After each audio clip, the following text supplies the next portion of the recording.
Paz de espírito, eis o anelo de todos os homens. Todos querem possuir paz e muitos, paradoxalmente, até vão à guerra por ela. A verdadeira paz depende de duas coisas: da apropriada relação com Deus e da apropriada relação com o próximo. Uma pessoa pode estar em paz com os homens, mas não estar em paz com Deus, e isso traz intranquilidade, pois se não estamos bem com Deus, não estamos seguros.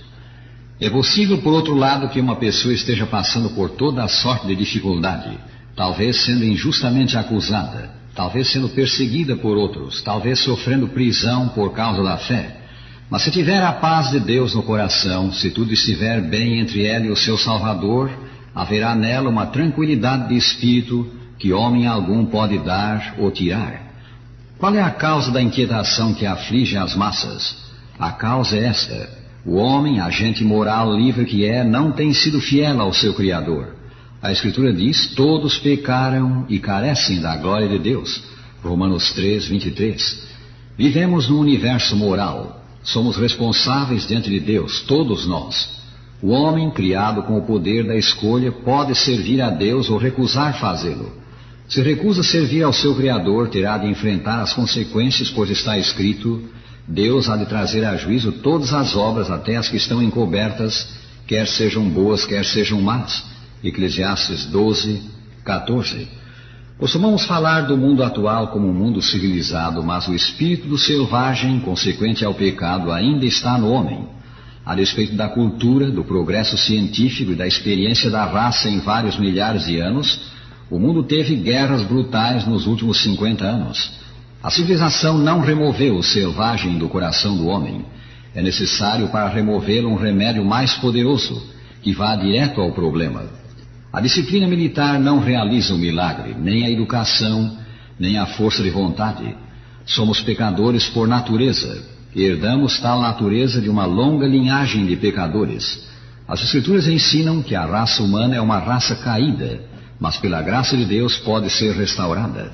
Isso, porém, implica nova natureza que só Deus pode dar. Não podemos viver a nova vida tendo em nós a velha natureza. Os 10 mandamentos, originalmente escritos em tábuas de pedra e agora incluídos nas Escrituras, não nos podem tornar justos. Tão só nos declaram pecadores, como que apontando para nós e dizendo: aí está um transgressor da lei, sob a condenação do pecado. Deve sofrer a destruição que todo pecador merece. Mesmo que um homem se abstenha, como tantos fazem, de pecados exteriores, não matando, não furtando, não pode mudar o coração de si mesmo. Nenhuma quantidade de pintura cultural pode mudar o coração do homem. Não está em nós fazê-lo, mas Deus tem o poder de nos renovar. E aqui está o seu convite: vinde, pois, e arrazoemos, diz o Senhor. Ainda que os vossos pecados são como a escarlate, eles se tornarão brancos como a neve. Ainda que são vermelhos como o carmesim, se tornarão como a lã. Isaías 1, 18. Esse convite de Deus aos pecadores é possibilitado pelo que Ele mesmo fez. Uma das maiores surpresas que muitas pessoas têm é chegar a ver que Deus as ama. Deus, com efeito, a ninguém odeia. Ele não está à espreita de oportunidades para condenar. E o seu grande amor para conosco o levou a abrir a única porta de escape que temos.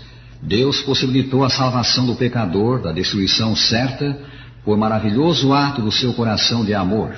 Nas palavras do Senhor Jesus Cristo: porque Deus amou ao mundo de tal maneira que deu o seu Filho unigênito, para que todo que nele crê não pereça, mas tenha a vida eterna. São João 3,16. Deus pode remover a escura sombra do pecado de sobre o mundo e a condenação e intranquilidade do coração do homem, mas de uma única maneira, a sua maneira. Isto é o Evangelho, as boas novas de salvação, a maravilhosa história da paz. Deus enviou seu próprio Filho ao mundo para tomar a nossa natureza, tornar-se membro da família humana, habitar conosco e, como homem, dar a vida para nos salvar. Se olharmos a Ele como nosso Salvador, que nos ama, e aceitarmos a expiação que fez dos nossos pecados, Deus nos salvará, olhar-nos-á como se nunca houvéssemos pecado e nos dará a vida eterna. Não há dúvida alguma de que Jesus esteve aqui. Os próprios incrédulos o confessam. Sim, Jesus viveu aqui. Vede-o junto ao banco de carpinteiro, trabalhando para o sustento dos seus e dele próprio. Vede-o ao ser batizado no Jordão. Vede-o curando os doentes, purificando os leprosos, abrindo os olhos aos cegos, indo de vila em vila e deixando após si saúde, paz, alegria. Vede-o pregando arrependimento e perdão. Escutai-o dizer: vinde a mim todos os que estáis cansados e sobrecarregados, e eu vos aliviarei. E vede-o agora morrendo na cruz pelos vossos pecados, pelos meus pecados. Os nossos pecados ajudaram amassadas as suas mãos e os seus pés. Ouvi as palavras que disse quando pendia da cruz: Pai, perdoa-lhes, porque não sabem o que fazem. Vede-o sendo levado para a tumba, onde foi encerrado com uma grande pedra e com o selo de Roma. Vede-o saindo da tumba, triunfante sobre a morte, provando assim que era o Filho de Deus, bem como dando-nos garantia de vida pós-túmulo. Vede-o retornando ao céu naquela tarde de quinta-feira, enquanto os discípulos olhavam para cima e punham a fé na promessa: voltarei e vos receberei para mim mesmo. Sim, Jesus esteve aqui e desde então o mundo não é mais o mesmo. Ninguém é mais o mesmo depois de conhecer Jesus pessoalmente pela fé. Lede a história nos evangelhos, lede-a e crede nela.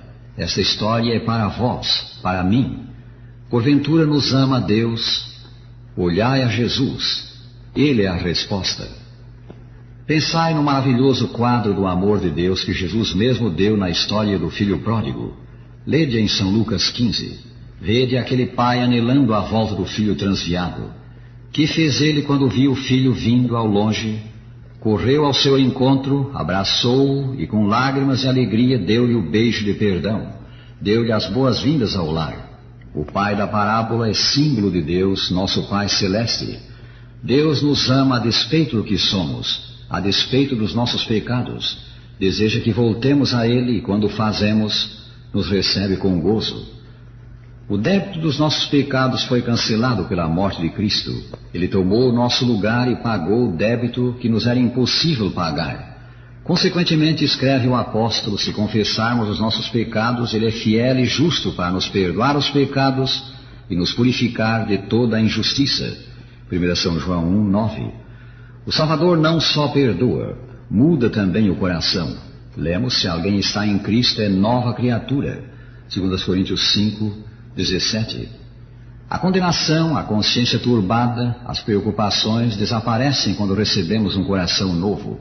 Escutai a promessa: dar-vos-ei coração novo e porei dentro em vós espírito novo. Tirarei de vós o coração de pedra e vos darei coração de carne. Porei dentro em vós o meu espírito e farei que andeis nos meus estatutos, guardeis os meus juízos e os observeis. Ezequiel 36, 26 e 27. A vida para nós será realmente nova. O apóstolo São Paulo constatou isso na sua experiência. Estou crucificado com Cristo, escreveu ele. Logo já não sou eu quem vive, mas Cristo vive em mim. E esse viver que agora tenho na carne, vivo pela fé no Filho de Deus, que me amou e a si mesmo se entregou por mim. Gálatas 2, 19 e 20. Que mais poderíamos pedir? Essas promessas deveriam nos mover a alma e dar-nos fé em Deus. Pessoa alguma que se dispõe a apelar para Deus em sinceridade de coração é deixada em trevas.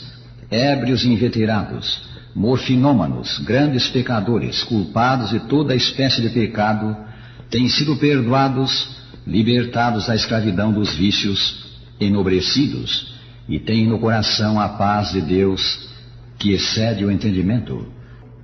Numa convenção de barbeiros, os convencionais discutiam a ideia de que a aparência faz o homem. Foi resolvido que uma comissão deles fosse a certa rua da cidade e localizasse um vagabundo sujo e maltrapilho.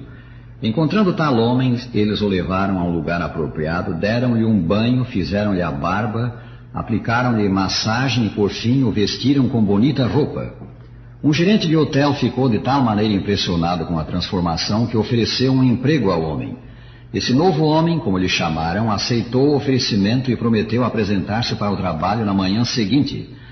Mas não tendo ele vindo, a comissão saiu a procurá-lo e o encontrou de novo embriagado, sujo e caído na rua.